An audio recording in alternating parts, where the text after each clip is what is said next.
وصفة النهاردة تحفة تحفة تحفة. شايفين الكمية دي كلها هنعملها بنص كيلو بانيه.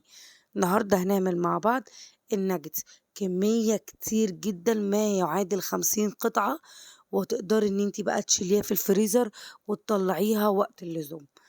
احنا هنعمل النهاردة بنص كيلو بانيه، هنعمل الكمية الناجتس اللي انتوا شفتوها. انا خدت نص بانيه غسلته كويس طبعا، هحطه في الكبة، وخدت بطاطساية مسلوقة، بطاطساية وسط سلقتها. بعد كده هجيب اللي هو الماجي، هاخد 2 منها. بعد كده هحط بقى ايه التوابل بتاعتي: توم باودر، بصل باودر، ملح، فلفل، كمون، شوية بابريكا، حبة توابل بس. طبعا الملح ده أول حاجة يعني أساسي.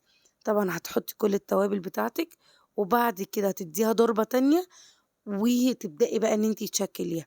بس قبل ما تشكليها حطيها في التلاجة ترتاح شوية عشان ما تبقاش ملزقة معاكي. زي ما انتوا شايفين كده حطيت النص بانيه، وحطيت البطاطساية، وحطيت طبعا بصلاية، والتوابل بتاعتي كلها حطيتها معاكم، اللي هو ملح وفلفل وبابريكا وكمون.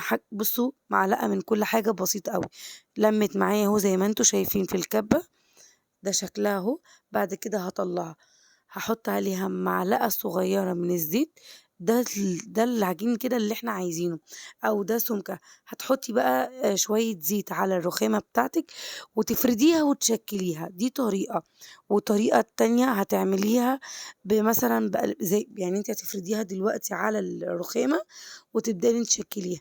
ده الناجتس اللي احنا عملناه مع بعض. زي ما قلنا النص بانيه وبطاطساية وبصلاية و التوابل اللي احنا نزلنا بيها والماجي. ما حطيتش حاجة تاني. البطاطساية مسلوقة، وتكون مسلوقة كويس، بطاطساية وسط. بصوا، تقدري تشكليها بالطريقة دي، وتقدري اللي انت تشكليها بالطريقة دي. الطريقة اللي انت شايفاها اسهل ليكي اعمليها وحبيها، او الشكل اللي انت عايزاه. انا حطيت شوية زيت على الرخامة وبدأت ان انا اشكلها. وممكن تحطيها على كيس بلاستيك وتفرديها وتبدأي تشكليها. شايفين الكمية دي؟ اللهم صل على النبي، اكتر من 50 قطعة.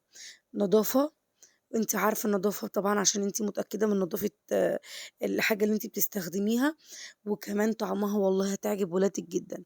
هنيجي بقى للمرحلة اللي بعد كده. انا هسيبها في التلاجة حوالي كده يعني نص ساعة او ساعة. هحضر بقى بقسماط، وهحضر عليها شوية دقيق وشوية نشا. طبعا في طبقين، انا حضرت طبقين. الطبق الكريسبي ده انا بجيبه من عند العطار، والطبق اللي على الجنب الصغير ده فيه 2 بيضاية، وعليها شوية لبن وشوية فلفل أسمر وشوية ملح.